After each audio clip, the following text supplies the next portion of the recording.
Hey guys, welcome back to the Legend of Zelda Link's Awakening walkthrough. So, this is chapter 6 where we'll be taking on Catfish's mom. What you first want to do after exiting Angler's Tunnel is you want to go left of screen and talk to this big fish.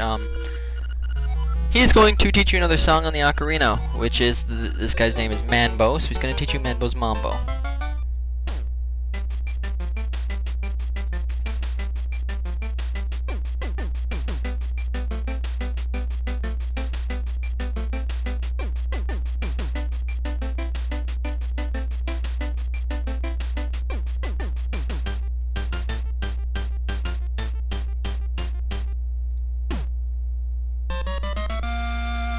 Alright, and that's a pretty nifty tune. What Manbo's Mambo does is it actually will warp you. No matter where you are on the map, it'll warp you to Mambo's Pond, which is kind of by the witches area near Mabe Village, so it's going to be pretty useful throughout the rest of the game. Also in dungeons it'll warp you to the beginning, so that'll be very useful. From Mambo's cave you want to swim right 4 screens, and there will be a cave here. You want to enter the cave and dive in the middle of the room for piece of heart number 8. So now we will have our 9th heart container, which is very good. So yes, as I was saying before, we are going to finish up the secret seashell side quest in this chapter, as well as move on to the next dungeon. From this cave you want to swim down and climb out of the water, and then you want to walk left 3 screens, get back into the water, swim left 3, and then swim down 4. Just a reminder, everybody, as well, 4 more subscribers to my channel, and I will start my next walkthrough project. I'm not going to reveal what it is yet until it comes out, so you'll see. It'll be a pretty good adventure, though. It'll definitely be a Zelda game. So, if you notice where we are right now, we are actually in Canelet Castle. And, oh yes, one other thing to mention is that this ghost will appear sometime after you beat this dungeon. Anyways, once you're on this screen, stay along the bottom and stay dived underwater, and you will get piece of heart number 9. Another thing on this ghost is the ghost will follow you around until you take him back home. He'll occasionally say, okay, go home, or take me home. He's actually quite annoying of a character. We'll get rid of him soon enough, but for now, there's other stuff we have to do. So from where we got piece of heart number 9, you want to swim up 4 screens, right 3 screens, down 6 screens, right 2 screens, go up a screen, and then climb the ladder there. The enemies here can be somewhat hard to avoid while you're in the water, so your best bet is, if there are enemies around, just to stay dived under the water, because they can't hit you when you are underwater. And that's a good trick to make sure that you don't get hit. The Zoras here also can be annoying. Don't worry about swimming through their water pool. You won't like warp or anything like you do in A Link to the Past. Anyways, up here, if you are low on hearts, you can bomb the rock wall to get a fairy fountain, which is really nice.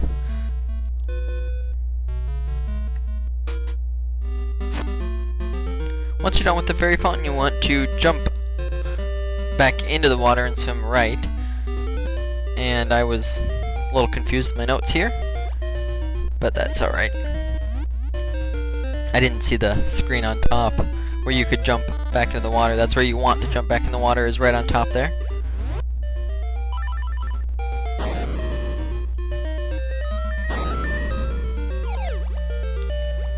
Once heading right, you want to get out of the water here, and then walk right a screen and head into the cave. I will be showing in this part of the chapter, actually, a minigame called the Raft Game, which we can now access. And the Raft Game is a little different. You spend 100 rupees, but you can get up to 160, and I will show you the path getting there, although I do not get all 160 in this video because I failed a little bit. It is kind of difficult, but once you have it down, it does become easy. Your first time you probably won't make it, but you can get rupees really fast this way, and we want to have 980 before we go back to Mabe Village, so to buy that bow, unless you stole it. Anyways, to start the raft game, you just want to talk to this guy here, and he'll make you pay 100 rupees and say get on the raft. Now, like I said, the raft game will probably take you some time getting used to, because it's hard. It goes pretty fast, and it is difficult to maneuver because, not right away. Right away you do want to head left all the way with your raft, so just continue down the stream. Don't jump off the first waterfall, jump off the second to start the raft game. Now, from here you want to move right away and get this first rupee. I missed it right away like a big dummy. Once you head right a screen, you want to make sure to grab that rupee, and once you head right another screen, do not get that rupee. Stay on the top part of the screen so you can get these 3 rupees when you head right now. Now when you head down a screen, you want to stay to the right side of the screen. Jump up and grab the rupee on this screen, and keep staying on the right side. Grab these 3 rupees right here. And this last one can be kind of hard to get. I wasn't able to get it that time. And this middle one is also really difficult to get, so the one I'm trying to get on the screen, and I wasn't able to get it either. These are all possible to get, but I'm not good enough at the game, and I'm not going to take that much time to practice. This one, if you miss it, you can keep going around in circles, so shouldn't give you too much. Make sure you go to the left on the bottom, grab the rupee and all the other goodies, head down and stay to the right on the top, and I missed that one. I did not have a very good run at this game, but I did end up with more than I started with, which is good. So that's basically the goal, and as you can see, you can miss most of the rupees on that path and still end up with more rupees than you started with. So it's a good game to play, and once you're done, you want to head right a couple screens on the raft. As you can see, you can take the cave back there anytime you want, so it's not hard to get back to. Anyways, once you go to the left 2 screens, I might have said right there, sorry. You want to get back on land and then jump back into the water, and you want to swim down, left 2, down 2, left, resurface from the water, walk right, down, and then right, and into Animal Village, which is the next place that we want to get to. The very first part here is mainly side quests, so feel free if you're just having trouble with the dungeon, because the next dungeon is a little mazy. I can see why anyone would be having trouble with it. Feel free to skip to part C, which is the dungeon.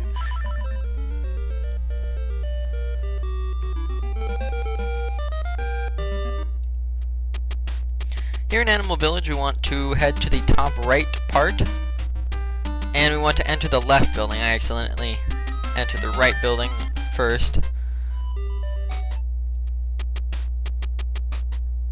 In here we want to talk to the goat, Christine, and she's going to say, oh, you brought me a hibiscus. Well, thank you. In return, I'm going to give you a letter to go deliver to someone. Yeah, that's great. So we give you something and you give us an errand to do, not a prize. Well, the letter is the next item in the trading sequence, so there's a mysterious man near the forest, and as you can see, the hibiscus is on her little table. It looks pretty nice. Well, hopefully we'll never have to see her again. Then we want to leave Animal Village, and we want to go up, left, and jump into the water.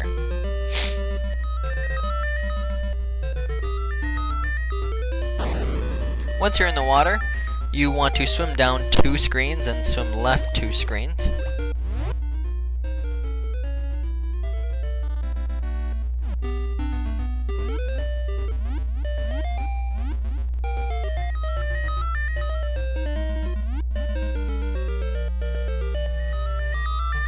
And here you will see that we can see the next dungeon, Catfish's Maw, but there seems to be no way to get to it as of right now, so we'll figure it out later.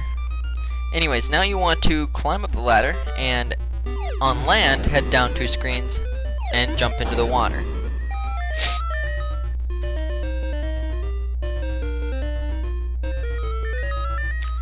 Here you can see there's a lone island. We want to swim to that and cut the bush for secret seashell number 18. So we now have 18 of these, 2 more, and we can get our special prize, which we will be collecting in this chapter. So if you want to know what the prize is, or want the next 2 secret seashells that are available, make sure you keep watching. Now we want to head left a screen, or right a screen, not left. And here's, you're going to have to do a little, kind of a tricky move, which is a jump slash to get over the other side. You're going to jump and then slash at the end. And you can actually jump 2 holes long with your Rock's Feather. But this is the end of this video, so I'll see you guys again in part B. See ya.